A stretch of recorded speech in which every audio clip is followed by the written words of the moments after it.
সুপ্রিয় দর্শক শ্রোতা মণ্ডলী, আপনারা এই মুহূর্তে আমাকে যে যেখান থেকে শুনছেন, আমার পরবর্তী যে যেখান থেকে শুনবেন, আপনাদের সকলকে জানাই আমি আমার প্রাণঢালা অভিনন্দন এবং শুভেচ্ছা।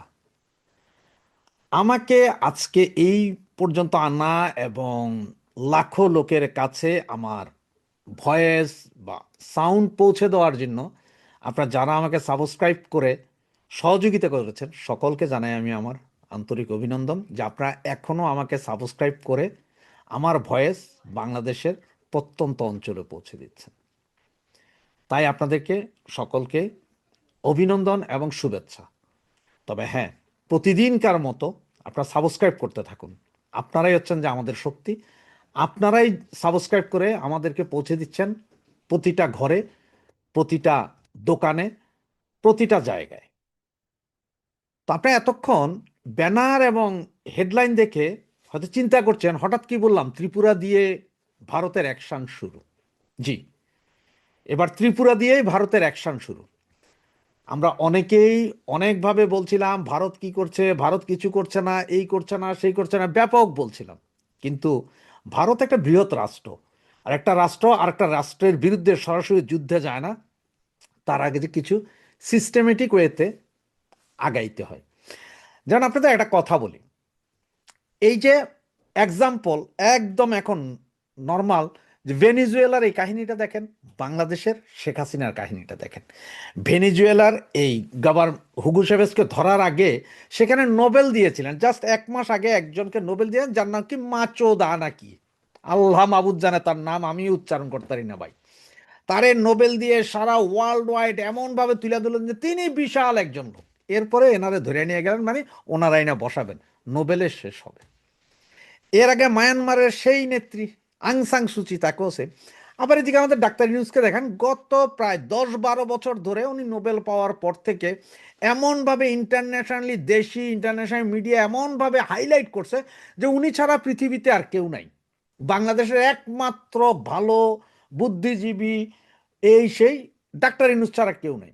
সুতরাং যখন এই গণ আন্দোলন বা সন্ত্রাসী কর্মকাণ্ডটা ঘটাইলেন, ঘটানোর পরে আপনি আমি কি চিন্তা করছি জানেন, যে আরে চলো চলো আমরা ডাক্তার ইউনূসকে আনি না ভাই। আমি আর আপনি ডাক্তার ইউনূসকে আনি নাই, ডাক্তার ইউনূসকে আনাইছি কিন্তু আমেরিকান ডিপ স্টেট।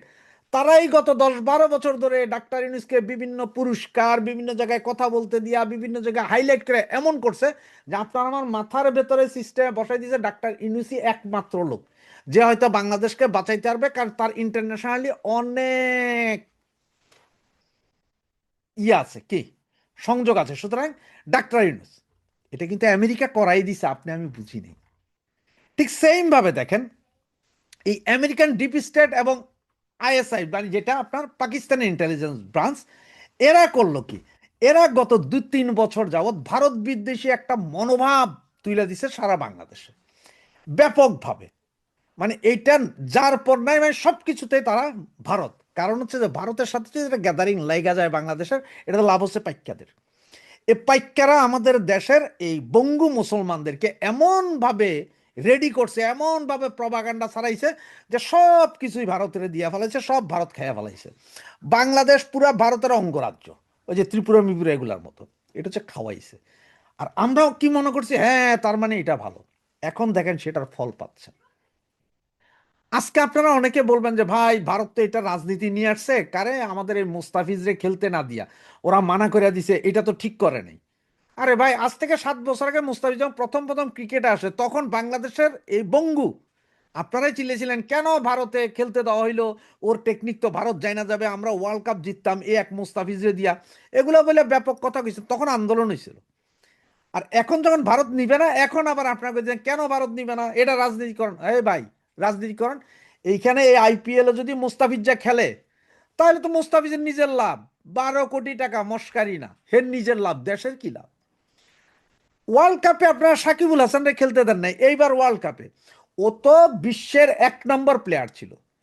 ও যদি 20টা রান করতো তাহলে দেশের খাতায় 20 রান যোগ হইতো, সেটা তো দেশের জন্য লাভ ছিল। তখন তো আপনারা চিন্তা করেন নাই, তখন তো এটার রাজনীতিকরণ করছেন যে আওয়ামী লীগের এমপি সে খুনি। হে কি তখন খুনি ছিল?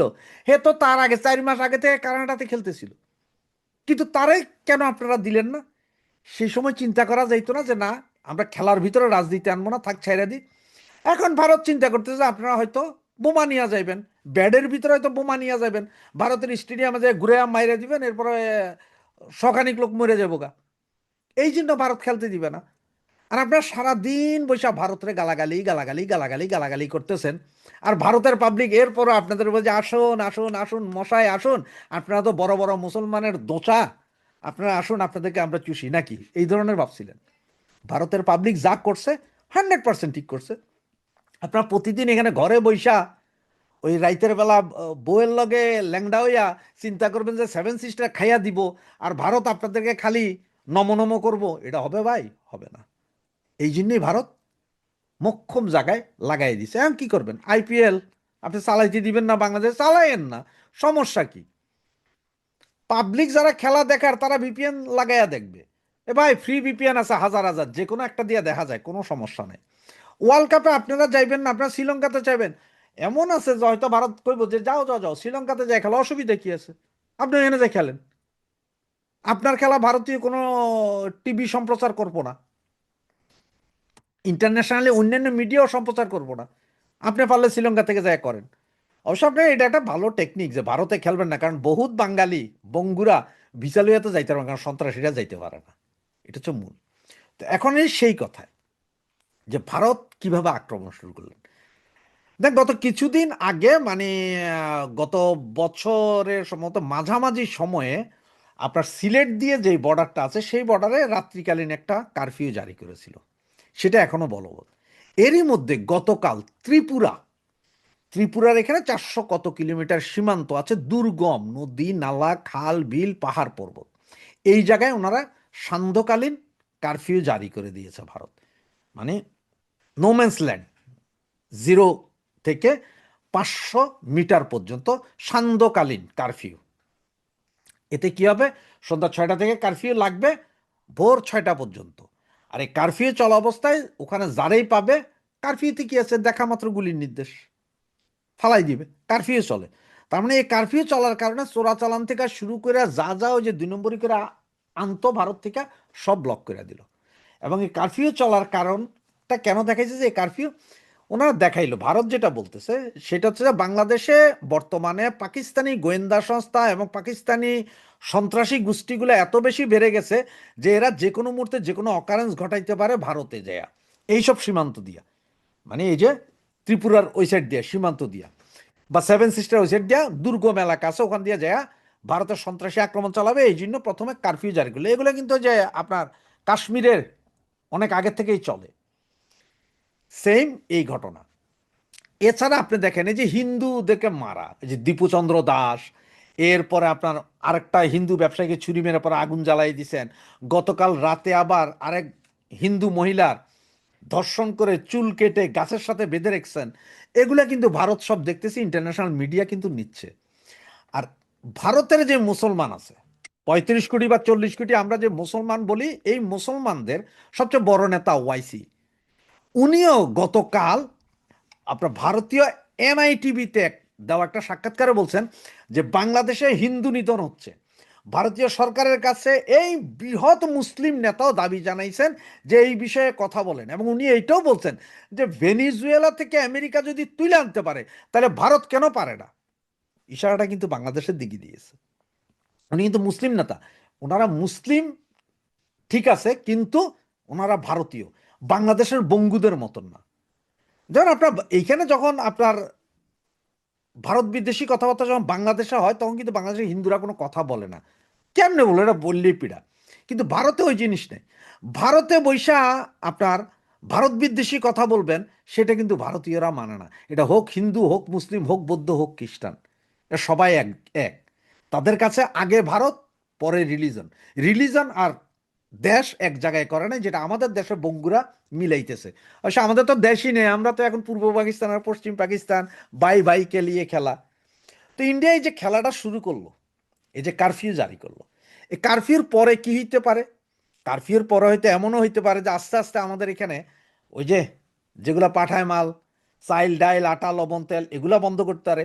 অর্থনৈতিক একটা বড় অবরোধও আসতে পারে, সেটাও এসে যেতে পারে। এবং এটা হয়তো 2 মাস 4 মাস 6 মাসের ভেতর আসতে পারে। দেখেন আপনার ভারতের পররাষ্ট্রমন্ত্রী এসে তারেক জিয়ার সাথে কথা বলে যাইয়া 3 দিনের দিনই কাম ঘটাই দিল।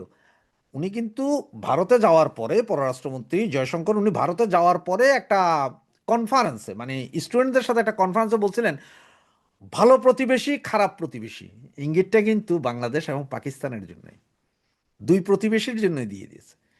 এইদিকে যতটুকু জানা গেছে, চায়না থেকে যে মালামাল কিনছিল অস্ত্রশস্ত্র বাংলাদেশ, সেটা নাকি বাতিল করে দিয়েছে। তো ভারতীয় অ্যাকশন শুরু হয়েছে, যদিও আস্তে। আপনার মনে রাখতে হবে যে স্লোলি, আস্তে আস্তে করবে, হোমিওপ্যাথিক ডোজের মতন। হোমিওপ্যাথিক দেখেন না, প্রথমে বাড়ায় পরে আস্তে আস্তে কমায়, এবং ফুল একদম চিরতরে নিঃশেষ করে দেয় যে কোনো জিনিস। হোমিওপ্যাথিক ওষুধ ভারত সেম একই ডোজ দিবে আপনাদের, আস্তে আস্তে। এখন কারফিউ, এরপরে হয়তো বিদ্যুৎ বন্ধ করবে, এরপরে গঙ্গার পানি বন্টন চুক্তি, এটা ঝুলা যাবে গা। তিস্তা তো ঝুলে আছে, আরও 4-5টা নদী যা আছে এগুলো আস্তে আস্তে ঝুলা যাবে।